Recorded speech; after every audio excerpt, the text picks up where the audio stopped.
السلام عليكم، كيف حالكم؟ اموركم طيبه؟ الحمد لله. عواش المباركه باش ما تمنيتو بالصحه وطول العمر. خوتي المرضيين الرجال، كنهضر مع الرجال الحرين يوصلوا الميساج لهذوك الشميت ودوك الديوتيين اللي كيمشيو للسوق، كيدي معاه مرتو، كيدي مع داك الطرف، وكيدي مع واحد جوج بناتو. السؤال المطروح، علاش كدي معاك؟ واش باش تاثيري ليا الكتاب ومول كاميو، او كدي معاك باش يفتنوهم، او انك ديوتي كتمشي تشري الحولي وكتقول لي حتى هو معايا وكذا وكذا؟ اول حاجه هي كتلقى شي برهوشه عندك كتنقز، دير مع با مزيان، او كتنقز المرا ديالك وشويه كينساك انت مول الكاميو. وهذا الشيء راه حضرت ليه انا في السوق، حضرت ليه ثلاثه السواق.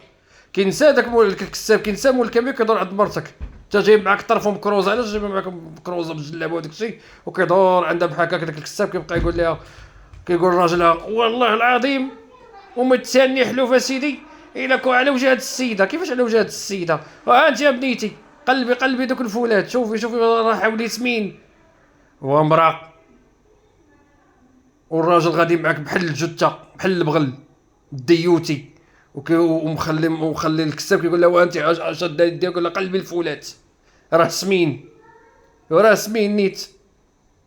الله يحب لكم الوالدين، ترجلوا معنا.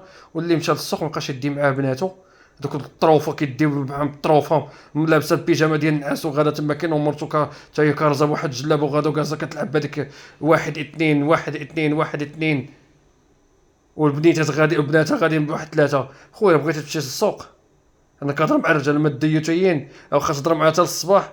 راه اصلا اللي ديوتي كنهضر مع الرجال اللي بغى يمشي يدي مع وليداتو، رجال ذكوره يعاونوه ويهزوا معاه.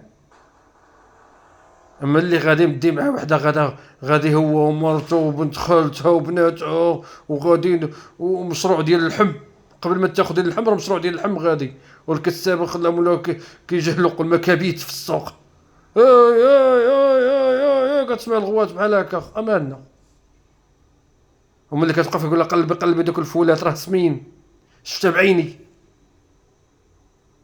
والسيده ملي دارت بحال هكاك وداو الحولي، قال لي والله حتى قال لي ماشي الحولي اللي مليح، قال لي المراه اللي عنده مليحه. وقيته جالس كيهضر بحال هكا، حتى انا غجبد معاه من الصداع. قلت له واش بان لك؟ قلت لي نعيط عليه. هو خا نعيط عليه، يقول لك اخويا الماضي ما سمعتوش.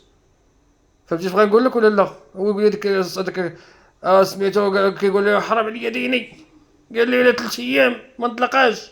شي مرتك ملي كتجي كيزاو عليها في السوق وكدي بته، انك تا هو حامل البيت كدي ذنوب بته، وهي اكبر ذنب.